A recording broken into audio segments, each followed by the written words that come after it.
morning, everybody. Welcome back. I hope all of you had a nice Pongal holiday break and enjoyed your festival with your family, friends, relatives, and all that. And now you're all back to work. So, welcome back. I'm K. Shailaja Rao, soft skill trainer and also an associate professor at Aditya Global Business School. So, today, as you all see, what are we going to do? We're going to have a presentation on presentation skills. It sounds a little funny, right? But then that's what we are here to learn today, or become aware of today, is presentation skills. So you might ask me, we already have seen what public speaking skills are. So what are presentation skills? Why do we need another session on presentation skills? So today we will discuss those points and see how presentation skills are equally important along with public speaking. And as you go into management, a course, why presentation skills are more important? Because when you are a manager, when you are into management, you have to speak with other people. An engineer might not need to go and speak to anyone. He might be on the shop floor or in the factory working with machines. He may not be in contact with people at all. But as a management executive, as a management student, you're always in touch with people. You have to know how to speak to people, how to present yourself, how to present your topic, how to present something. So that's why we'll be looking at presentation skills. So what are we learning here? The main thing we're going to see is what is the most appropriate presentation style depending on the situation, on the occasion. And then we're going to see what are the strategies to interact with an audience. How do you interact with an audience? Like, I'm here, I'm interacting with you. So what I'm doing is trying to put some presentation, some slides on, so that you can understand what I'm trying to say. So this is also a presentation where I'm interacting with all of you. So preparing effective slides. So okay, so we were looking at how to prepare effective slides. Well, in Microsoft Office, we have a PowerPoint presentation. We have an app where you can make slides very easily. They have the design, they have the animations, they have the layouts. Everything is done for you. You just have to select the proper presentation slides you need, the design you need, and then you just type in the matter and everything is set. So if you're not aware of this, if you've not done this before, you can play with it. If you all have laptops or you have access to a desktop, go to Microsoft PowerPoint presentation in the Windows, and any Windows version, you will get this presentation slides, and just try your hand. You can make anything. You select the design, select the layout, and then type whatever information you want. And you can, it happens, or you can perfect it by practice. So keep doing it till you get it right. And preparation of effective slides is also about the font size, the type of fonts you're going to put there. So be aware that whatever you see on your desktop is not what the audience is going to see. It might be too small, so you'll have to enlarge these slide sizes. You can make a slide and then see it on a projector, see how good effective it is, and then continue. Okay, use knowledge about non-verbal factors to improve presentation. Always, whenever there's any presentation, whether it's public speaking or a presentation like this, non-verbal factors are also involved. So make eye contact while speaking, smile while speaking, have a loud enough voice while speaking, have less information on this slide. Okay, appreciate the value of preparation. Nothing prepares you better than preparation. That is, unless you're prepared, you cannot do well. So preparation unless you've made your presentation 10 times or 100 times. You've done the same thing. You're a professional presenter. So you've done this so many times. Then you don't need presentation. But if you're doing it for the first time or the second time, presentation, preparation is very, very important. And then understand the importance of voice in presenting effectively. So depending on the medium, if it's a live presentation without a mic, you should be able to speak loud enough so that everybody in the hall, in the classroom, in the auditorium can hear you.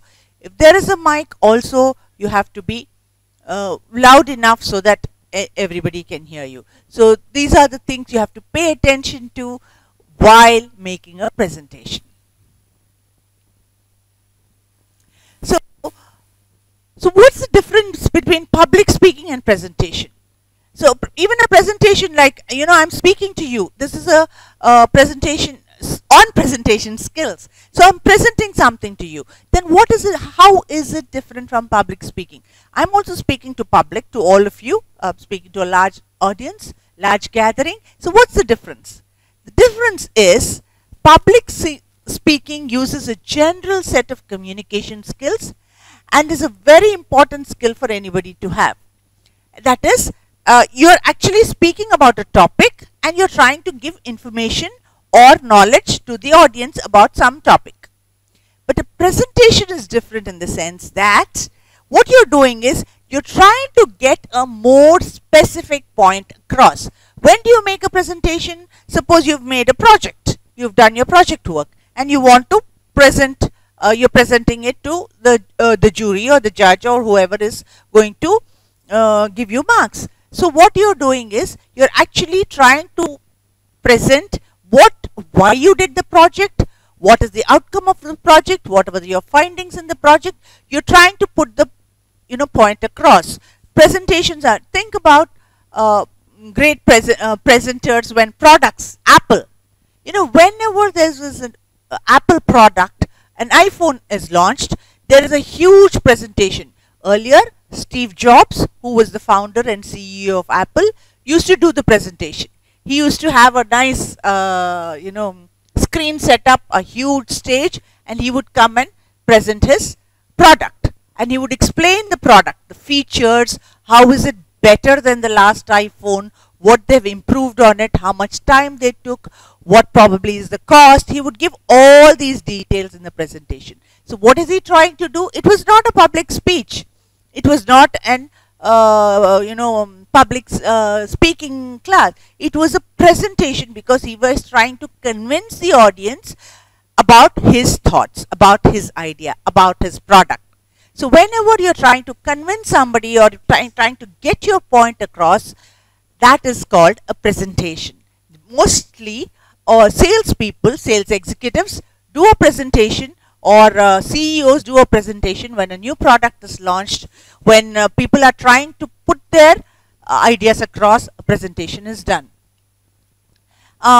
Because what you want, you need a measured outcome. Why is the presentation done? Because there has to be some outcome. After a public speech, people might go home and think about it and go to sleep.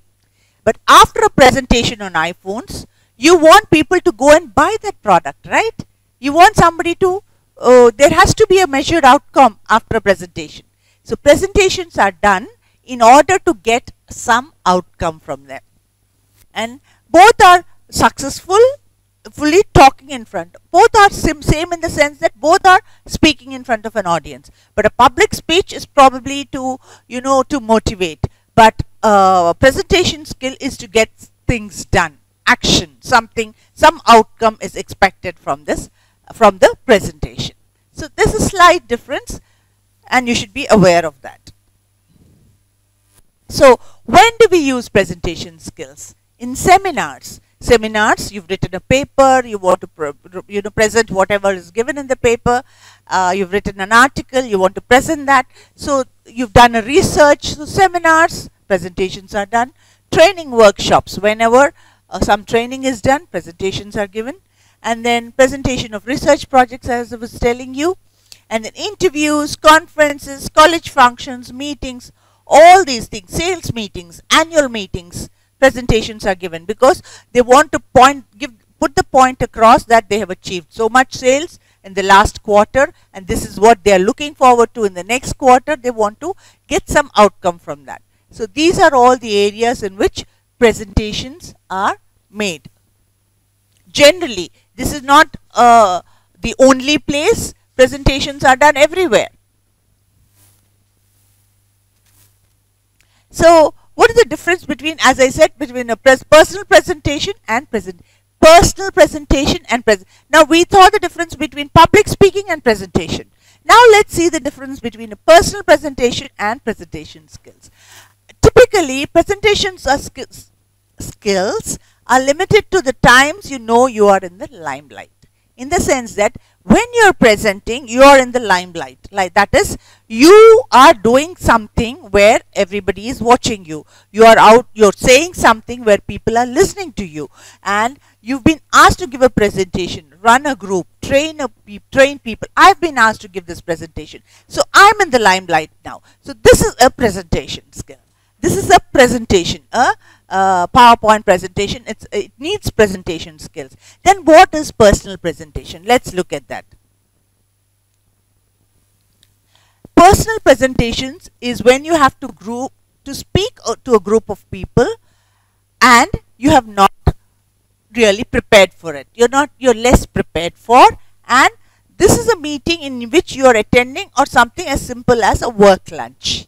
Okay, where you have to speak about something, speak about the product, but it could be where it's not where you get onto a stage and present a product. It could be just a group of people sitting together and you're making a personal presentation. You're talking about your product, or talking about yourself, or talking about your college. It could be anything.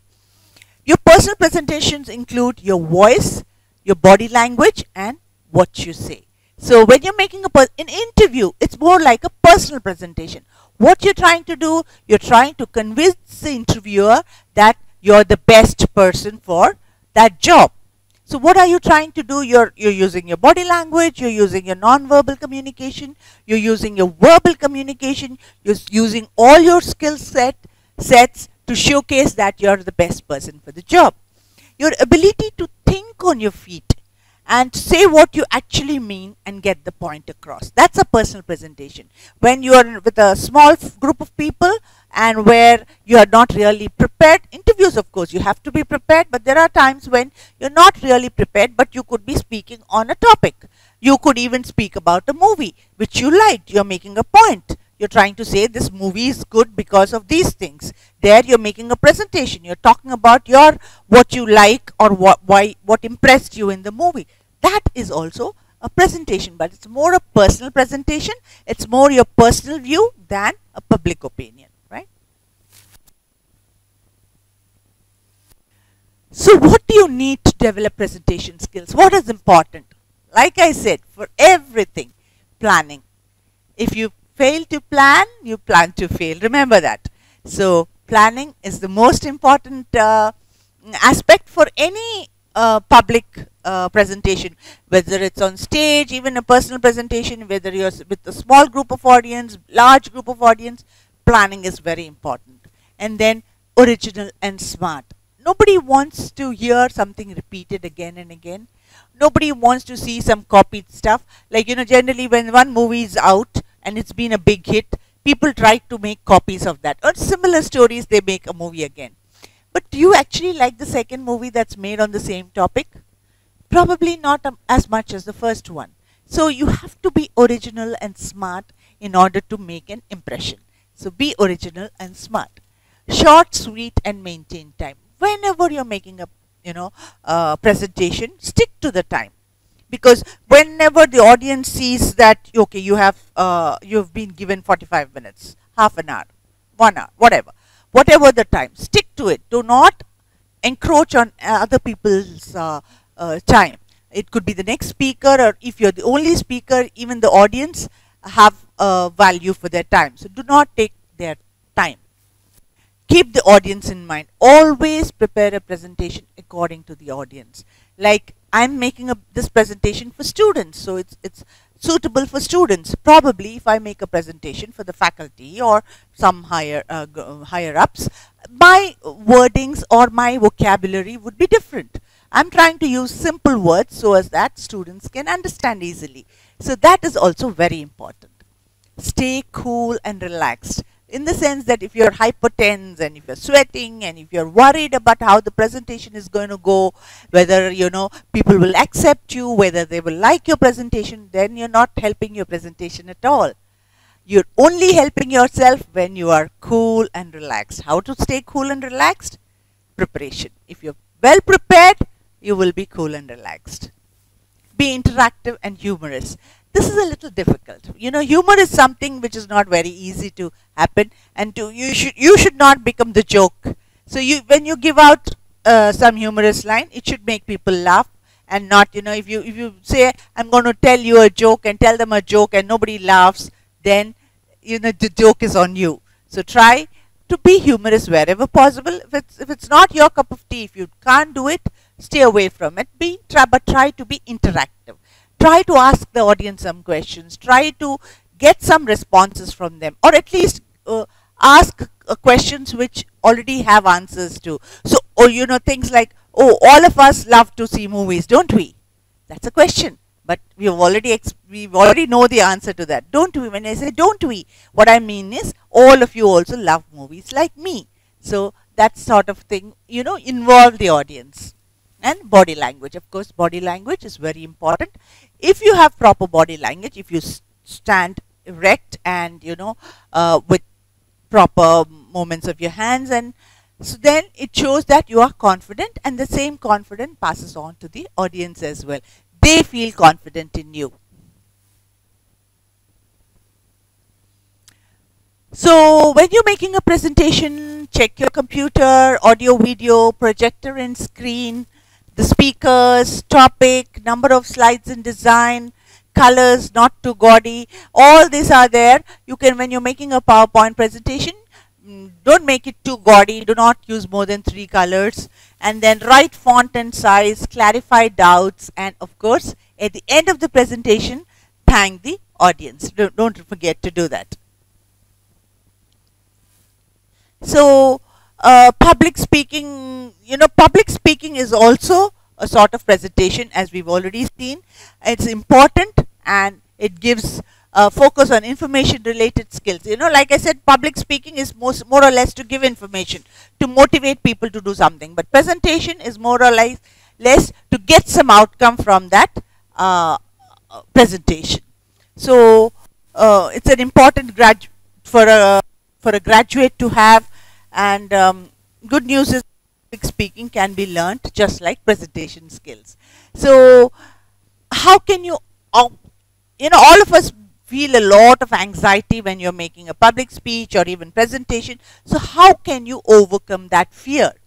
Visualizing a successful presentation. That is, if you think that when you're, what do most, I believe, in sports medicine, there is something, sports people do this all the while. They are asked to visualize them winning a trophy or winning the match. Or if it's a single, if suppose it's Sania Mirza or Saina Nehwal playing, the coach tells her to sit down before a match and visualize herself winning. When you're in that mode where you're visualizing yourself winning the trophy, collecting the trophy, your body is all prepared to winning the match, and it loses all the fear and the anxiety and all that. So this is generally done. The psychology is prepared in such a way that they visualize themselves winning. So you could do the same if you're afraid of making a presentation. Visualize yourself making a fantastic presentation where the audience is clapping and cheering and smiling and encouraging you. So visualize that. Most of your fear will dissipate. And practice thoroughly. Nothing comes easy in life. Unless you practice, even if you visualize, you may not be able to do it if you don't practice. So practice as much as possible. Practice in front of an audience, practice without an audience, practice in front of a mirror, practice just by yourself, or have your parents or your sister or brother stand in front of you or sit in front of you and then give the presentation. So the practice makes it more perfect. Act positive and confident, and the audience will mirror your approach. Have you ever imagined sometimes when a presenter or somebody is coming to speak and they appear nervous, or they are sweating and they are wiping their sweat, and they are not smiling, they are afraid, searching for everything, and they are always using their pen or doing something where the nervousness is shown. The audience too takes that from them. Oh, he's very nervous. And the audience feels nervous in the sense that they don't expect a good presentation from him or her. Because the audience mirrors whatever the presenter is doing. So if the presenter is confident and is smiling and is happy and is, thoroughly practiced, the audience feels the same confidence. They'll sit assured that this is going to be a confident presentation. This is going to be a good presentation. So how did that come about? Because the presenter was confident. So the audience mirrors whatever you do. If you are nervous, you make the audience more nervous. So try to be confident. At least act confident. When you act confident, you slowly get confident. So preparing a presentation. Even small speeches require presentation. Even if it's a 2-3 slide presentation, it requires some preparation. So audience appreciate well-prepared speakers. An audience doesn't want the speaker to all the time looking at the slide and trying to speak with his back to the audience all the time. That gives a very wrong impression, and that's not the way to present something. So they want speakers to be well prepared and then more persuasive. If your presentation is good, people will be persuaded to listen to you, to believe you, to take whatever you say at with honesty or integrity. Satisfy audience expectations. When you're making a presentation, people have expectations. The audience expects to hear something that they do not know. They want to get some information they do not already have. Excuse me. So try to satisfy their expectations.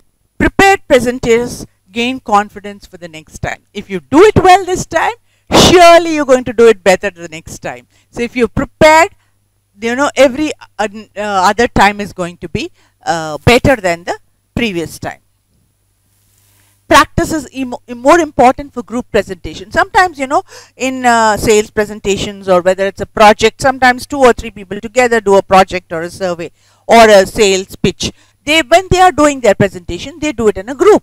Because it's a group of 3 people or 4 people. Because all of them have worked on the project, all of them would like to speak about the project. So, in a group presentation, it becomes a little confusing is who's going to speak first, who's going to speak second, who's going to say what, who's going to start, who's going to end. So, all these sorts of things. So, coordinating with other members of the groups requires commitment and teamwork. You should know how you're going to coordinate, who's good, give the person who's good to start and who's good to end. In the people who are not very comfortable, who are not very confident about themselves, they can come in between. They could probably give statistics, give facts, because that doesn't require lots of communication skills, just telling about facts.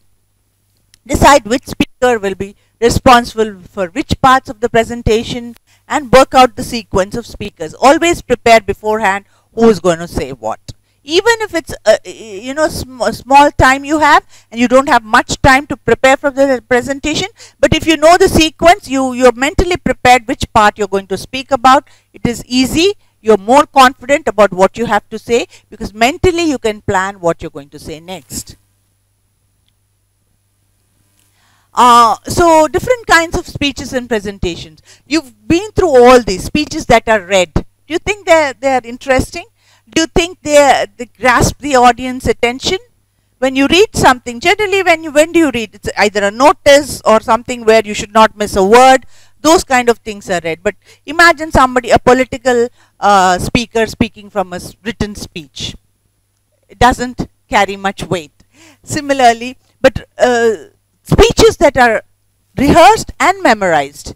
So most politicians do this. They rehearse their speeches and they memorize their speeches. Memorize in the sense they don't by heart it word for word, but they more or less know the points they're going to speak. Whether it's a Narendra Modi or an Obama or even a Rahul Gandhi, everybody, they know what they want to say. They probably, somebody has written down their speeches for them, and they have made notes to those points, and they know exactly which point comes after which. But sometimes they have cue cards and they look at them while speaking, but they don't read from them. They just look at them for a second and then they speak. So the extempore speeches, that is prepared thoroughly and spontaneously, and they, these are generally, I'd say Narendra Modi's speeches is more extemporaneous speech, because what happens is, this speech is prepared before, it is prepared also, he's read twice or thrice before, and when they come on the stage, they don't go exactly as it is written, but they sort of cover all the points and they speak as if they're speaking spontaneously right at that moment. So the extempore speeches are also very interesting, and they come as if from the heart of the speaker. He speaks with a lot of honesty. So that gives it, like I said, the audience mirrors whatever the speaker does, so they also feel it from the heart. So extempore speeches are really very good. If you are an extempore speaker, fantastic. Impromptu speeches. Sometimes speeches that are delivered without presentation. Sometimes somebody comes to accept an award and he is not prepared to speak. So they say, can you say a few words? Sometimes they speak well, sometimes they fluster, and those are also impromptu speeches. That is why, as management students, all of us have to be prepared for these impromptu speeches. Someday in the class, somebody can come and say, okay, can you stand up and talk about some topic? You should be able to speak at least for 2 minutes on that topic. So impromptu speeches also prepare you for good presentations. So 7 ways to start a presentation.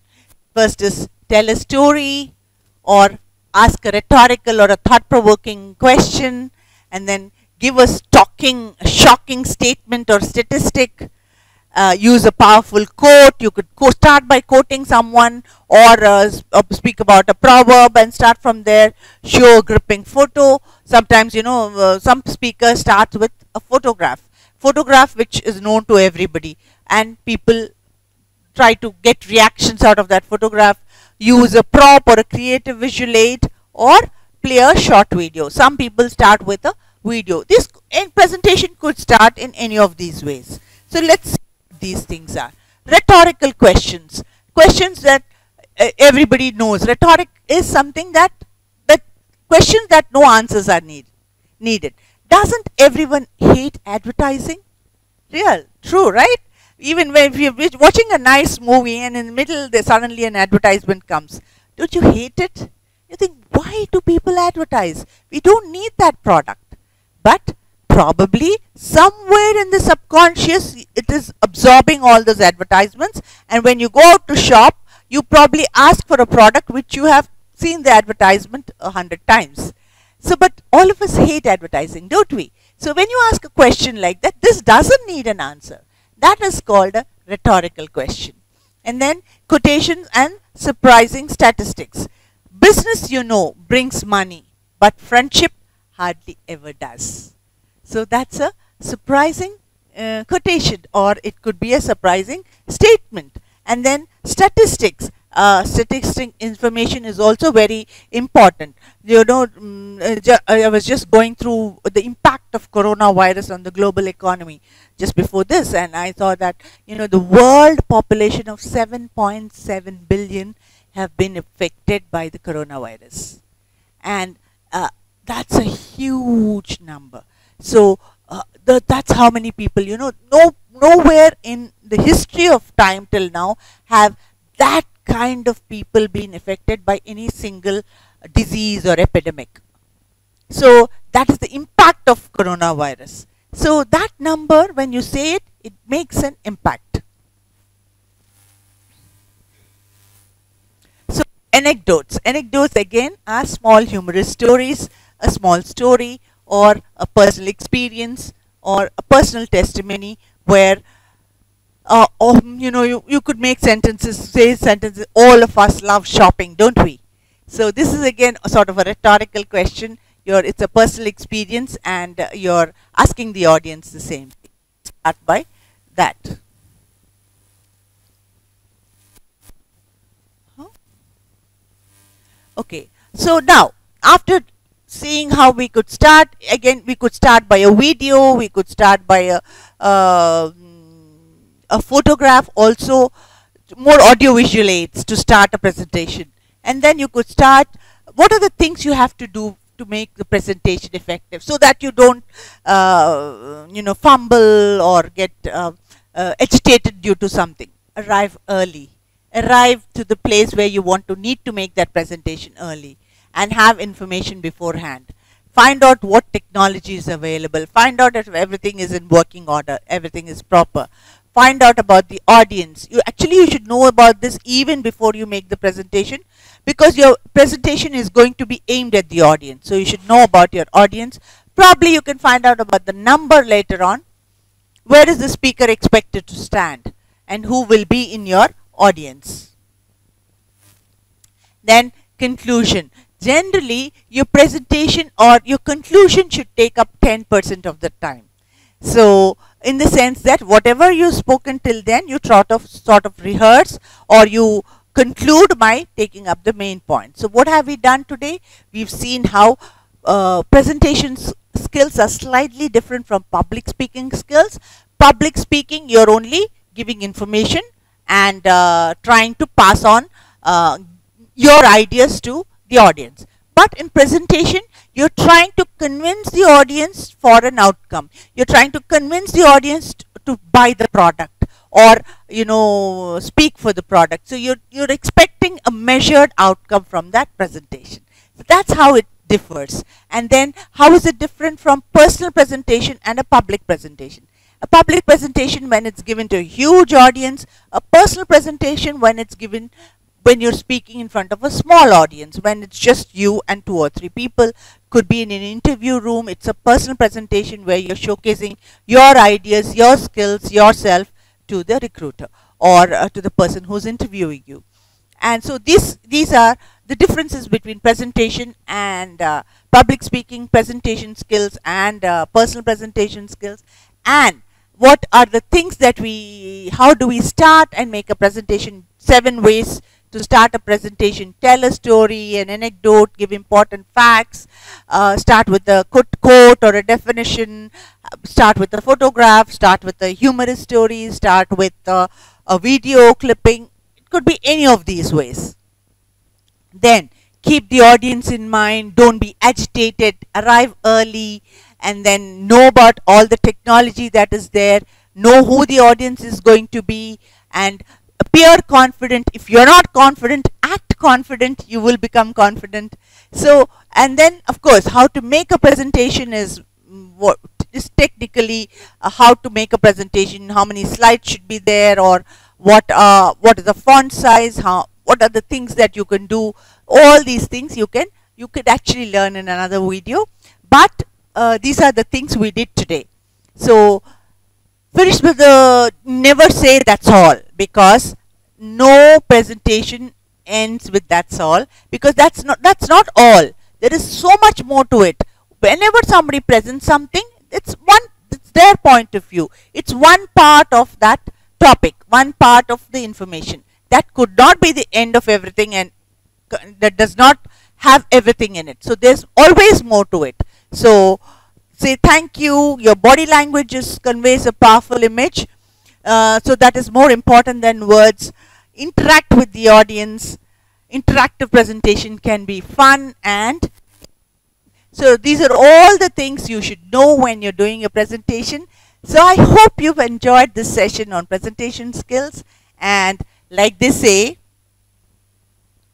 thank you. Thank you for listening. Hope this gives you an small idea on how to make presentations, how to be confident while making presentations, how to keep smiling and involving the audience. And you could always try with any small topic. You don't have to wait for somebody to ask you to make a presentation.